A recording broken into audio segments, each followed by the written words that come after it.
watching the NFL on Fox 38 KSCC Corpus Christi.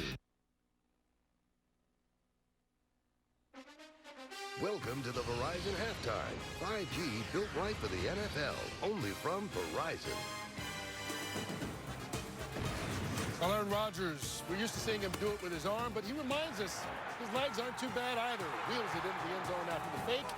And the Packers have a 19-10 lead as the #1 seed in the NFC, hosting this divisional playoff matchup against the Rams of Los Angeles, which is where we come to you from with the Verizon Halftime Report right here on the football field at our Fox studios. And you take a look at it, 9 points is the largest playoff deficit that Sean McVay has ever had at halftime. And a lot of that, Howie, is because of the way the Packers have been able to run the football. Packers made a concerted effort with 18 runs in the first half, and they showcased their entire stable of running backs. And I think they tried to take away the defensive front from the Rams. A.J. Dillon, rookie out of Boston College, for 5 yards, 255-pound running back. Here's a changeup. Aaron Jones playing for a contract. Incredible run. Looks like he's down, picks up another few yards. Then Jamal Williams up the middle. Put your head down, drive the pile, pick up 5-6 yards. That's been the difference, I think, in the game in the first half. And on the other side, Green Bay had the multitude of running backs, but it's been about Cam Akers on the other side. But it's really been about Jared Goff. I mean, 9 of 10, 91 yards, 1 touchdown, no interceptions, no sacks. And, you know, he's thrown into some tight little pockets right here, just dropping the ball where it needs to be. And when you're playing against Aaron Rodgers, your quarterback going to have to throw the ball. You're not going to depend on the run. You're going to have to trust Jared Goff to throw the ball if you're going to give yourself a chance to win. And so far, letting him throw the ball has paid off for them. All right, we talked in the pregame show, Tony Gonzalez, about this matchup between Jalen Ramsey on defense and Davante Adams on offense. What have you seen so far? Well, you see so far, you see a little game of cat and mouse. Brandon Staley, defensive coordinator of the Rams. You see right here, Jalen Ramsey starts out on Davante Adams. They motion out. He kicks down, and you can see basically off the snap, Floyd's going to come out and get a little jam on Davante Adams and a little help over the top here. So Rodgers comes off. But you see this is called a banjo motion right here, and you know it's man-to-man now. There is no way Jalen Ramsey can get through that unless he goes underneath. That is a great play call by LaFleur. And then we talked about in the pregame show, the little crossover, Allen Iverson right there off the line of scrimmage, gets Jalen Ramsey off of him right away. He catches the sign, easy pitch and catch. Great play calling Looks so far. so simple. So simple. Yeah. Just the one I got you on in the You saw him screaming and hollering. Ramsey was screaming and hollering at the other corner when the Davante Adams came out on motion, and it made me think someone messed up. There should have been a switch or something there because he knew he couldn't get ahead of Adams and cut that touchdown reception off. Yeah, the only thing he could have done is if he went underneath. Yeah. Otherwise, That's a lot of traffic to go through. All right, this is the first matchup we've got in the NFC divisional round. Another half of it coming your way in just a bit. But also tomorrow, we got Breeze versus Brady. We'll talk about that when we come back. We need every man out here tonight. We expect the best out of everybody out here. Do your job. We don't need anything else. Tonight's tonight. Every one of you, man. What else, man? What you think, man?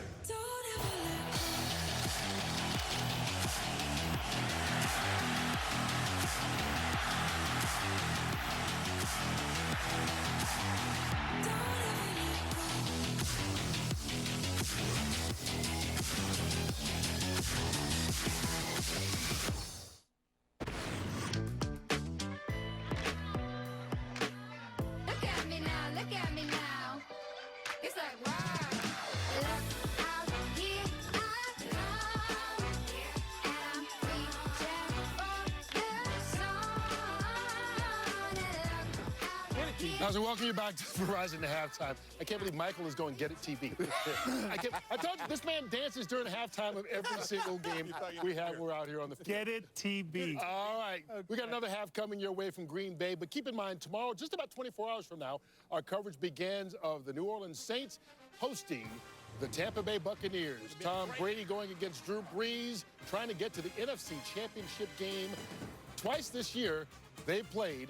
Twice this year, Terry. Yeah, they've swept. The Saints have won. Tom Brady in 20 years has never been swept by anybody. You know, this is the third time. In '83, Howie's team lost twice to Seattle, came back and beat them in the championship game. In 2007, Michael Strahan's team was 10-6, lost twice to Dallas, came back and beat Dallas, and then Green Bay and went on to the Super Bowl and won that. It'll be so much fun to watch. those two teams get together with a 43 and a 42-year-old quarterback. I tell you, it's like history making. Tony was waiting for you to say something about his team. But I'm sorry, Tony. Oh, there's one there somewhere. We all can't have rings. It's okay.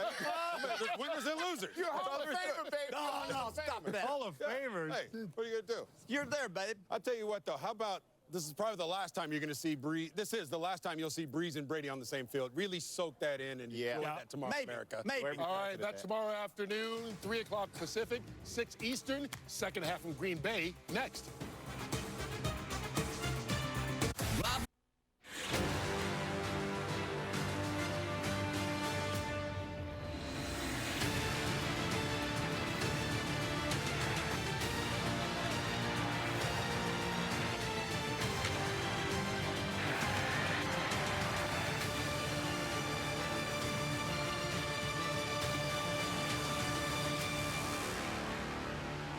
Today's game flow brought to you by Progressive as we get set to start this third quarter from Green Bay, Wisconsin.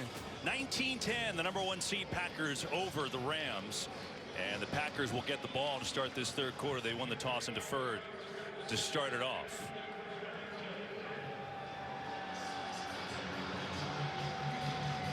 And the Packers offense has been in command in this first half. Both quarterbacks are playing well. Goff, you see 9 of 10. His only incompletion was a tip ball in the touchdown. And Rodgers has been on point. He's also got a rushing touchdown on his ledger here today. But as we talked about when we started, the big money matchup here this afternoon. Green Bay's #1 O against the Rams' #1 D. And so far, Green Bay has owned the matchup. 243 total yards.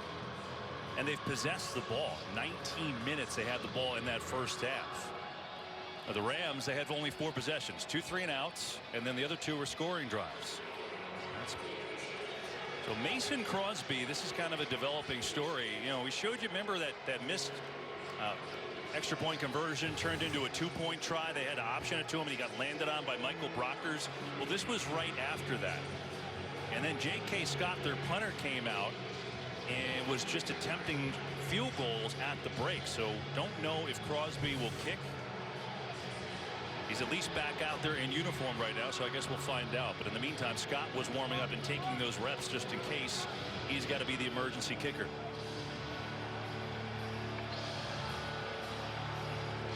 Well, we're waiting for the kickoff, so why don't we welcome back into the broadcast booth. Good to see you again. So we told you, look, Green Bay's offense, they're controlling this game. How do the Rams change that?